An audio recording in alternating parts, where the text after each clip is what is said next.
Chemistry স্যারের বাড়ি থেকে ফেরার পথটুকুর অলিগলিতে অন্ধকার দেখলেই ঢু মেরে আসলাম। না, আমার মেয়ে কোথাও নেই। নিজেকে খুব অসহায় মনে হচ্ছে।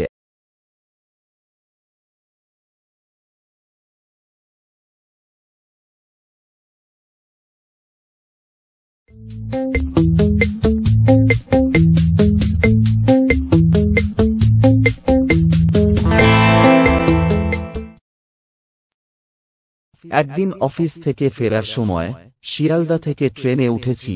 অন্য দিনের তুলনায় কাজের চাপ বেশি থাকায় বেশ রাত হয়ে গেছিল। আরেকটু হলে এই ট্রেনটাও মিস হয়ে যেত। রাত হয়ে যাওয়ার কারণে ট্রেনটা বেশ ফাঁকা ছিল।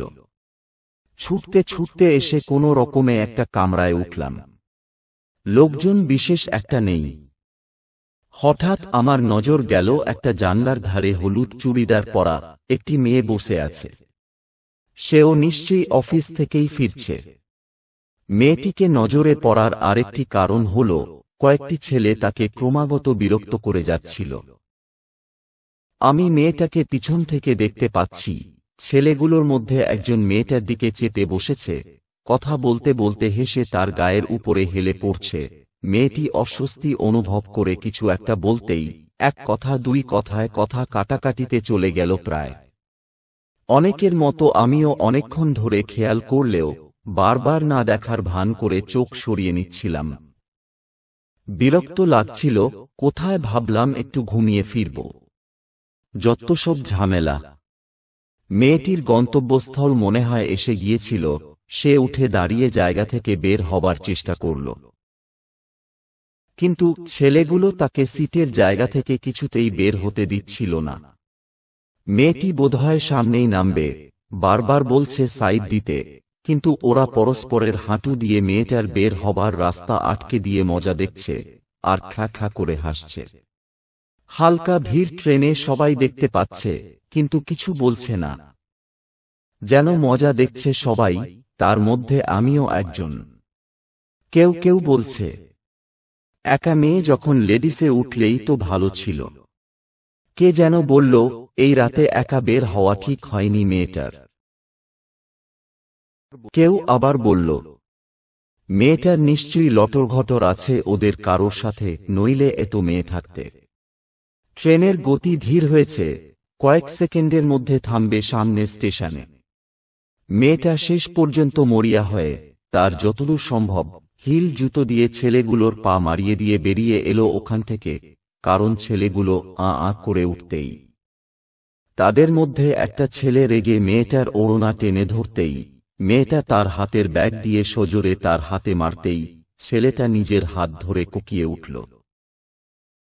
এবারে ট্রেনের অনেকে সিনেমা দেখছে ভাব করে বলল, মেয়েটার কি সাহস। হ্যাঁ, মেয়েটার সাহস দেখে অবাক হয়েছিলাম আমিও, কিন্তু দর্শক এর ভূমিকাতেই সন্তুষ্ট ছিলাম আমি। ট্রেনটা স্টেশন ছেড়ে দেবে বুঝে মেয়েটা প্রায় দৌড়ে নেমে গেল ট্রেন থেকে। তার পিছনে হই হই করতে করতে ওই চারটে ছেলেগুলো। আমরা সবাই দেখলাম, একে অপরের মুখের দিকে তাকালাম, কিন্তু কেউ কিছু বললাম না। তবে অনেকেই পাশের জনকে বলল, ছেলেগুলো কিন্তু মোটেই ভালো নয়। এখন রাত প্রায় 10:30। আমরা প্রত্যেকে বুঝতে পারছি মেয়েটার কতটা ক্ষতি হতে চলেছে বা হতে পারে, তবে এটা বুঝেও না বোঝার ভান করে নিজের মনকে বোঝাচ্ছি। দূর এখন চারিদিকে লোকজন, আলো, নিশ্চয়ই কিছু হবে না। এটা ভেবে নিজের বিবেককে তখনই শান্ত করলাম। এটা আমি প্রায়ই করি, বিবেকের দরজায় যখন কেউ কড়া নাড়ে। আমি তখন নিজের স্বার্থ ছাড়া দরজা খুলি না কিছুতেই। নিজেকে বোঝাই কি দরকার অযথা ঝামেলাতে গিয়ে। নিজের সংসার আছে, অতএব কোনো সমস্যাতে নিজেকে জড়ানোর দরকার নেই। দেখা আর না দেখার ভান করে পাশ কাটিয়ে চলে যাওয়াই ভালো, নইলে কিভাবে ফেঁসে যাব তার ঠিক নেই। এইসব ভেবে নিজের সপক্ষে যুক্তি দিয়ে নিজের বিবেককে শান্ত করতে পারি আমি ভীষণ রকম। এখানেও তাই করলাম। তাই কিছুক্ষণের মধ্যে আমি আবার নিশ্চিন্ত মনে ঘুমানোয় মন দিলাম। কারণ আমার গন্তব্যস্থলে পৌঁছাতে এখনো 45 মিনিট বাকি। এই আয়েসের সময়টুকু নষ্ট করতে চাই না কিছুতেই। দিন 2 পরে সন্ধ্যের সময় টিভির সামনে বসে খবর দেখছি, একটা খবরে চোখ আটকে গেল। একটা জলাজমিতে একটা মেয়ের লাশ পাওয়া গিয়েছে। পরনে ছিন্ন ভিন্ন হলুদ সালোয়ার কামিজ, গণধর্ষণের শিকার মেয়েটি। ভুরু কুঁচকে সোজা হয়ে বসলাম, মুহূর্তের মধ্যে আমি ঘামতে শুরু করলাম। ঠিক এই সময় গিন্নি বেজার মুখে এসে বলল, 8টা বাজে, মেয়ে বাড়ি ফেরেনি এখনো। আমি খবর থেকে মুখ তুলে কিছুক্ষণ শূন্য দৃষ্টিতে তাকিয়ে রইলাম গিন্নির দিকে। মাথার মধ্যেটা কেমন যেন ফাঁকা লাগছে। অথচ রিনির 7:30টার মধ্যে বাড়ি চলে আসার কথা। গিন্নি বলছে, ফোন করছি কিন্তু ফোন নট রিচেবল বলছে। আমার মাথায় তখনও বমবম স্বরে বাজছে টিভির বলে যাওয়া খবরটা। মেয়েটির পরনে হলুদ চুড়িদার। গিন্নি আমার দিকে তাকিয়ে প্রায় ধমক দিয়ে বলল, অমন হাঁ করে দেখছ কি? স্যারকে ফোন করো না একবার। হ্যাঁ হ্যাঁ বলে বুক পকেট থেকে কোনোরকমে ফোনটা বের করলাম। কাঁপা হাতে কেমিস্ট্রির স্যারকে ফোন করতে। স্যার বললেন, রিনি তো বেরিয়ে গেছে সন্ধে 7টায়। তারপরে আমাকে আশ্বাস দিয়ে বললেন, চিন্তা করবেন না, এখন সন্ধ্যের সময়, চারিদিকে আলো, লোকজন, নিশ্চয়ই বন্ধুদের সাথে গল্প গুজব করে যেতে একটু দেরি হচ্ছে। ট্রেনের ঘটনাটা সামনে ভেসে উঠল। আমিও তো ঠিক এটা ভেবেই নিজের মনকে সান্ত্বনা দিয়েছিলাম, কত লোকজন, কত আলো। কিন্তু নিউজ চ্যানেলে তখনও ক্রমাগত ঘোষণা করে চলেছে মেয়েটার খবর, লাশের পাশে পড়ে থাকা মোবাইল ফোন। চোখের সামনে হলুদ চুড়িদার পরা মেয়েটার অবয়ব ভেসে উঠল, কতই বা বয়স হবে। রিনির থেকে হয়তো কিছুটা বড়। নিজেকে কেমন যেন অবশ লাগল। হঠাৎ ধপ করে বসে পড়লাম চেয়ারে। বুকের কাছটাতে কেমন ব্যথা করতে লাগল, চোখ মুখ কুঁচকে উঠল আমার।